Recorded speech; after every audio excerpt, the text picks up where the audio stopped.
हम सभी अपने जीवन के विभिन्न दौरों में अपने निवास स्थान बदलते हैं। बचपन में पेरेंट्स के साथ, फिर हॉस्टल में, और फिर नौकरी या आजीविका के लिए नया शहर, नई जगह। स्पेशली नौकरी वालों को ट्रांसफर की वजह से कुछ ज्यादा ही शहर और कुछ ज्यादा ही जगहें ढूंढनी पड़ती हैं रहने के लिए।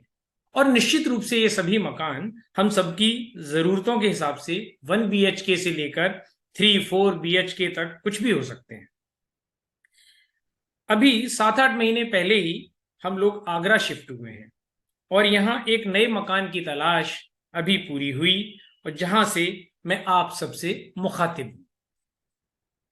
रहने के लिए एक मकान काफी होता है जो ईंट पत्थरों से बना होता है, लेकिन उसे घर बनाते हैं उसमें रहने वाले लोग और उनकी खुशियां। यहां खुशियों का मतलब सिर्फ सुख के क्षणों से नहीं है, दुख के पलों में भी। जब हम मायूस होते हैं और एक दूसरे का साथ पाकर एक दूसरे का संबल बनते हैं तो खुश रहते हैं। घर शब्द ही कितना प्यारा है। एक ऐसी जगह है जहां हम आजाद, सुरक्षित और अपनापन महसूस करते हैं, जहां हमारा व्यक्तित्व आडंबरहीन हो जाता है, जहां हम बेहिचक अपने मन की बात कह पाए, बशर्ते हमें कोई जज ना करे।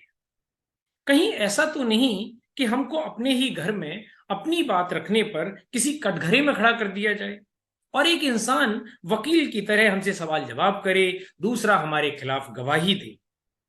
जहां मिल बैठने पर हंसी ठिठोली की बजाय आरोप प्रत्यारोप के तीखे बाण चलें, जहां हर वक्त सजा मिलने का खौफ रहे, तो वह घर कैसे हो सकता है?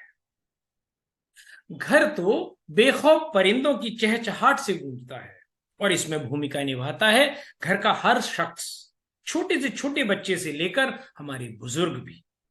घर तो हर सदस्य, यहां तक कि उसमें रहने वाले जीव जंतुओं की सुविधा और जरूरत का ही दूसरा नाम है।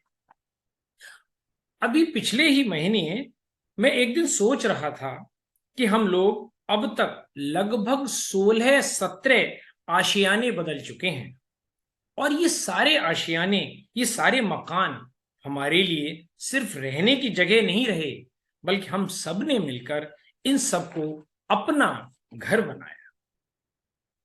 जहां हम रहते हैं क्या वो जगह हमारे सम्मान के लायक नहीं है? और ऐसी प्रिय व वंदनीय जगह पर हम नासमझी में अपने ही परिवार के किसी सदस्य को अपमानित महसूस कराकर पाप के भागीदार नहीं बन रहे। घर ने कब चाहा कि वह न्यायालय या जेल बने? हमें समझना होगा कि घर की भी एक आत्मा होती है जो वहां के लोगों से जुड़ी रहती है, वरना खाली पड़े महल खंडहर में तब्दील ना होते और बसी हुई एक झोपड़ी गुलजार न होती। और इस सब के बावजूद यदि हमें अपने ही घर में सुकून ना मिले, यदि परिवार के हर सदस्य को सोचने, समझने और बोलने की आजादी ना हो, तो वह जगह घर तो नहीं हो सकती। और अगर ऐसा है तो शायद हमने मकान बनाने और घर बसाने के बीच के अंतर को ही नहीं समझा। धन्यवाद, बहुत बहुत धन्यवाद। क्या बात है सर। ये तो आप राइटर बन गए सर आगरा आके। I think this is your first write up which you have performed on this platform. पहले तो आप शायरी वगैरह आपने मधु जी की या दूसरे शायरों की शायरी करी है आपने, लेकिन सर, राइटअप आपका पहला है आई सपोज। हाँ हाँ हाँ, खुद से लिख के पहली बारी की। खुद से लिख के परफॉर्म किया तो फर्स्ट वो परफॉर्मेंस है नहीं आपकी। ट्यूटर साहब है ना अक्सर हमारे, नहीं नहीं, उन्होंने कहा अक्सर ऐसे नहीं, लिखते लिखो रहते पहले हैं। बैठ के, पहले लिखो नहीं, बैठ के। लिखते हैं लेकिन ऐसे प्रॉपर नहीं लिखते, तो कई बार मैं कहती हूँ कि इतना अच्छा लिखते हो, कहीं एक जगह लिखा करो। हाँ, तो हाँ, तो नहीं इम्प्रोम्प्टो बोलते हैं, ये जब भी बोलते हैं इतना हाँ अच्छा हाँ बोलते हाँ, हैं, इम्प्रोम्प्टो बोलते एग्जैक्टली हैं, हाँ बहुत हाँ बढ़िया हाँ। बोलते हैं। ऑफिस बट में भी जब कुछ भी होता है तो सबसे पहले खड़ा कर दिया जाता है कि जाओ संभालो माइक। बहुत अच्छा सर, मतलब हाँ कितना अच्छा लिखा ना आपने, क्योंकि मैं तो हाँ। खुद रिलेट कर पाता हूँ। आप, मैंने तो गिना नहीं, हमारे भी 16-17 तो आशियाने शिफ्ट हो ही चुके हम लोगों ने हैं। लिटरली बैठ के गिना है। मेरे बच्चों के 9 स्कूल्स हैं, वो तो याद किया हुआ है। 9 स्कूल्स हाँ ईच, अगर टोटल करें तो 11 स्कूल्स। ओ बाप रे। हाँ, तो 12 सालों मतलब 12th करते करते टोटल 11 स्कूल्स हमने मतलब काउंट करे उनके, तो ये देख लीजिए। हम्म। तो बहुत अच्छा लिखा आपने, मतलब बहुत इमोशनल था। और आपने जैसे लिखा ना उसमें आडंबर हीन एक वर्ड यूज किया आपने, मतलब घर में आडंबर, हम, पार्डन, हाँ जी जी, आडंबरहीन, जी जी। आडंबरहीन, मतलब घर में हम लोग एकदम फ्री हो जाते हैं, मतलब एकदम हम्म। फ्री, कोई नोबडी हाँ इज जजिंग अस, हम लोग कैसे भी कपड़े पहने और कैसे भी हाँ रहें, हाँ एकदम रिलैक्स रहते हैं। जो हम बाहर निकलते, we want to change our, मतलब थोड़ा सा अपना इमेज या वो सब चेंज हम्म करने की कोशिश करते हैं। Hmm we want to hmm. Show our best self, लेकिन घर के अंदर तो हम जो है वो होते हैं। जी तो जी। घर का बड़ा अच्छा परिभाषा दिया आपने, घर के अंदर हम लोग कैसे हैं इज गुड। और घर को घर कैसे बनाया जाता है। बहुत बहुत ही अच्छा लिखा सर, मजा आ गया। Thank you. मेरे ख्याल से मैं कंचन से पूछता हूँ, कंचन इज ऑल्सो ए पोएट। हाँ जी सर, मजा आ गया सुन के। मतलब बहुत ही सिंपल शब्दों में आपने इतनी गहरी बात कह दी कि घर और मकान में क्या फर्क हो सकता है। तो आपके पास महल हो, पूरी लग्जरीज हो, लेकिन अगर प्यार नहीं है उस घर में तो वो घर नहीं है। तो प्यार और आजादी, एक दूसरे को सुनने की, समझने की, मुझे बहुत अच्छा लगा आपको सुन के, पहली बार सुना। और अगर आप कह रहे हैं आपने ये पहली बार लिखा है, तो मैं मैम मैम की बात मानूंगी कि आप लिखते रहते हैं, बस पेश नहीं किया आपने। So thank you. बहुत अच्छा लगा sir. Thank you. Lata. Hi Shailendra ji, बहुत टाइम के बाद I got a chance to listen to you. बहुत अच्छा लगा। और मैंने खुद 3 साल में 4, ये मेरा चौथा घर है। पहले जमशेदपुर में थी, फिर शादी के बाद बैंगलोर, फिर बैंगलोर से जॉब के कारण मैं बॉम्बे, फिर my husband was in Gurgaon, फिर मैं बॉम्बे से गुड़गांव आई हूँ, तो फाइनली अभी गुड़गांव में हूँ कुछ टाइम से। तो मतलब आई अंडरस्टैंड कि कितना एफर्ट लगता है बार बार वो घर को वापस से सजाने में, नया घर ढूंढने में। और जब आपने सामान से मटीरियलिस्टिकली घर को सजा लिया है, तो उस घर में वो कंफर्ट ढूंढने में कितना टाइम एंड एफर्ट जाता है। एंड घर एक्चुअली कंफर्ट ही है। घर actually is a space where you can speak your heart out, bare your soul. और अगर वो नहीं है तो वो घर नहीं है। तो इस इमोशन को इतने ब्यूटीफुली आपने अपने पोइट्री में दिखाया, मुझे बहुत अच्छा लगा। और कभी इस पर्सपेक्टिव से सोचा नहीं था मैंने, जिस पर्सपेक्टिव से आपने इतने प्यार से रखा इसको। तो मतलब बहुत बहुत अच्छा लगा सुन के, और मैं एकदम खो गई थी।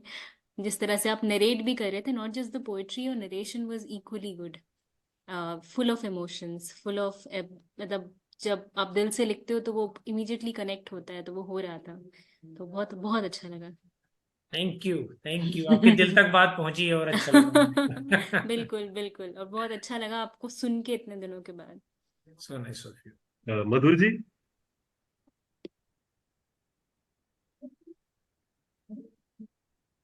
मैं क्या बोलूं, इस तरह तो मैं रोज अच्छी अच्छी बातें सुनती ही रहती हूँ। और ऐसी हिंदी, इतनी क्लिष्ट हिंदी, टफ हिंदी की हमें, हमारे भी कान खुल जाते हैं कि ये क्या बोल गए। तो बहुत अच्छा लिखा, और आगे लिखते रहे, सबसे बड़ी बात तो ये है। क्या इधर उधर खूब लिखते हैं लेकिन प्रॉपरली नहीं लिखते, तो अब लिखना चाहिए। इतना अच्छा, इतनी सबने इतना अप्रिशिएट किया है, तो आई होप कि कंटिन्यू करेंगे। तो आप तो इंस्पायर करने के लिए है ही हैं घर बस में। यही ना बोलिए आप। ये डंडा ना लेके, बोले। डंडा लेके रहती है, इंस्पायर इंस्पायर नहीं नहीं, वही करती। वही चाहिए। वो इंस्पिरेशन दूसरों के लिए। आपकी आपकी उर्दू और इनकी हिंदी, है ना, दोनों का एकदम बिल्कुल। गजब का डेडली कॉम्बिनेशन। रहेजा जी, अनम्यूट कर लो सर।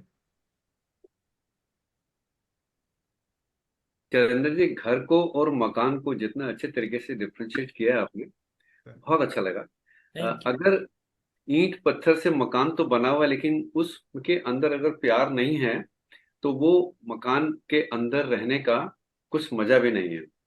जब तक फैमिली के अंदर, घर परिवार के अंदर एक दूसरे से प्यार नहीं होगा, तो ईंट पत्थर से मकान आप जितना मर्जी अच्छा बना लो, तो उसमें रहने का वो नहीं है, जितना कि आपस में एक दूसरे से प्यार होना बहुत जरूरी होता है।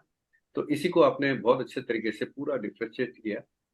बहुत, और आपने बहुत अच्छा टॉपिक लिया कि घर घर से अच्छा कोई टॉपिक है ही नहीं, सब मोस्ट इम्पोर्टेंट है ये।